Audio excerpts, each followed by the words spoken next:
knee wedge bolo on me.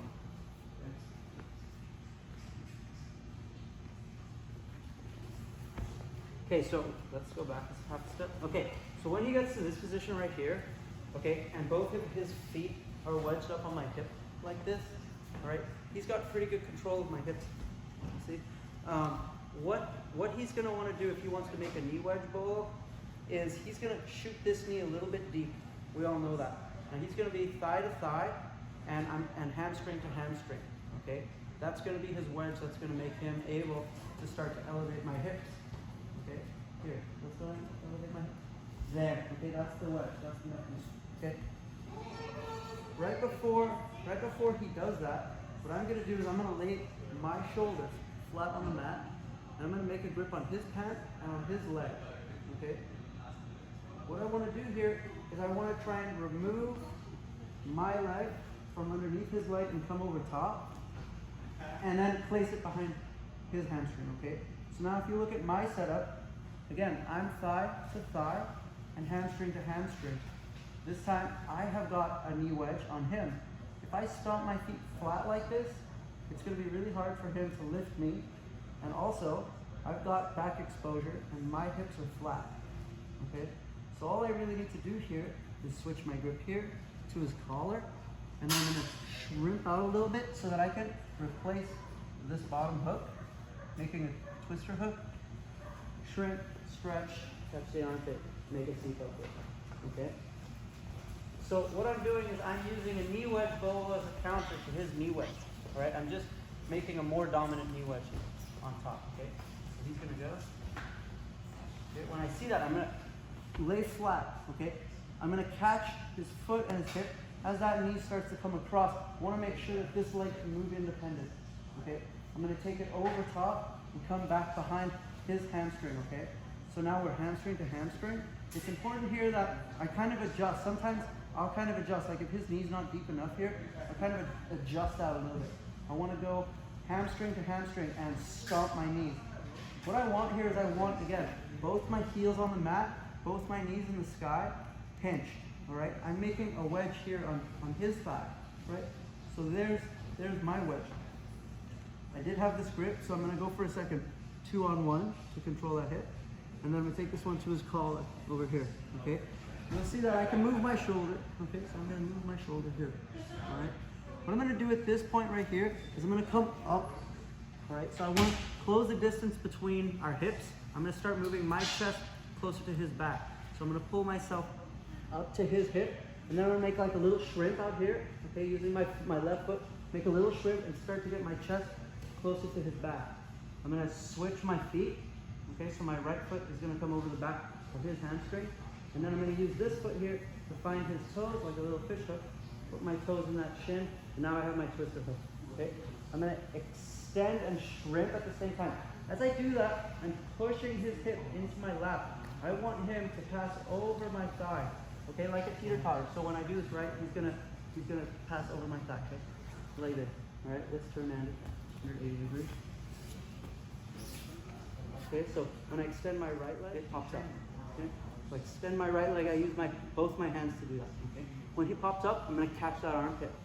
Okay, I'm gonna immediately stab him in the chest with my other arm, cover my pinky, and make a seat up. He's gonna tighten up, elbow to knee.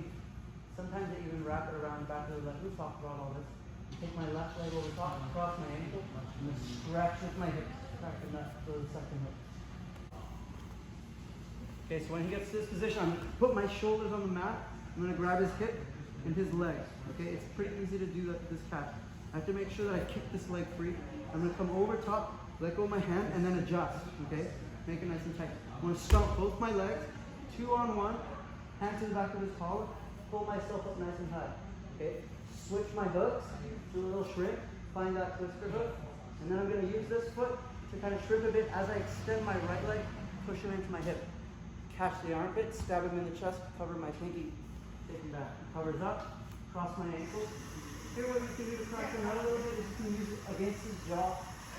Okay, so you're twisting his spine a little bit as you extend your hips. So, again, I'm going to go to my back, catch his hip, okay, and his foot. This time what I'm going to do here is I'm going to shrimp a little bit. I'm going to bring my knee straight through, okay? Instead of going around and like letting go for a second, all right, I'm just going to bring my knee straight through. And what I want to do here is try and use my shin on the back of his knee, okay? Ideally, it kind of goes like in the same direction that his knee bends. So sometimes it's a bit awkward here where you're like against his knee. You need to kind of like there, put that bend in his leg, okay? And what I'm going to do here is, again, I'm going to switch my grip. Once I have this, I'm going to switch my grip, and I'm going to go to his collar and start to extend. This time, look here. The shin that was at his back of his knee is going to come down to his ankle, and I'm going to quickly make a bend in his knee so I can get my twister hook. Okay, so it is kind of efficient in terms of finding that twister hook, which is really nice. Okay, and then the same thing, all right? I'm going to put my foot down, extend, pop them up like a top, catch, step, cover, and then extend, okay? I'm going to go flat. I'm going to bring my knee to the back of his leg. I'm going to put a bend. I'm going to come to two hands on one here, come to his collar, extend him away, and then use that as my I call it a fish hook, okay? I'm going to fish hook those toes so that I can find my twister hook.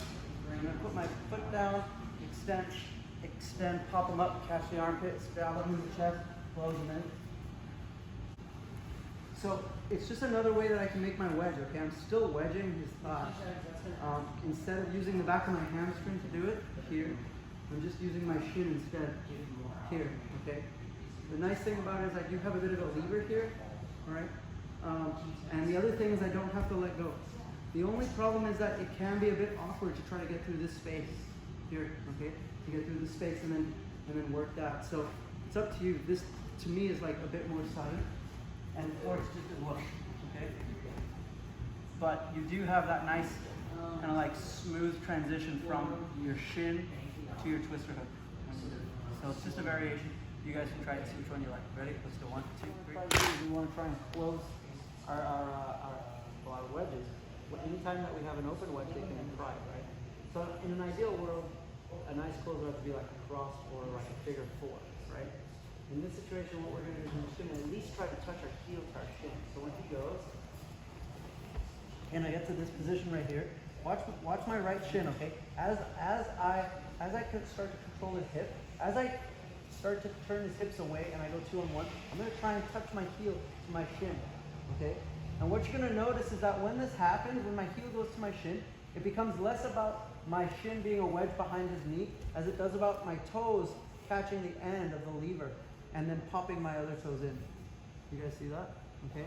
So if you're having a hard time where this foot's hitting the mat or something, you're like this and it's going to the mat, and then you're ending up like this and you can't reach with your toes, okay? It's a breakdown of this fish hook, let's call it, okay? This fish hook never went to where it needs to go, to the end of the lever, okay? It's really hard for him to extend this foot flat against this fish hook. You see that? I'm putting a really nice bend in it, and at the same time fishing those toes. When I'm 2 on 1 here, it's like really hard for him to straighten that leg, okay? Because it's very strong, these hooks, okay? I saw Ben even crossing his ankle. This is like a traditional twister hook, okay? Where you cross your ankle behind your own knee here, and you use this as a foot. Okay, that's fine to do that, but it's not going to give us the lever to pop his hip up. Okay, so we want to be able to use our bottom twister hook and then this foot to shrimp. Okay, so that we make space for his hips to land. Okay, if I cross my ankles, when I pop him up, there's a possibility he ends up on the far side. This is not great for me. Okay, I want him going between my hips, so that's why I take this step with my left leg and extend and push him between my hips. There, that's ideal. This is now starting to look like a back tape because now I can wedge his hip on this side, okay? So try to resist the urge of triangling your legs here for like a traditional twister hook, okay? Let's try again. Ready? 1, 2, 3.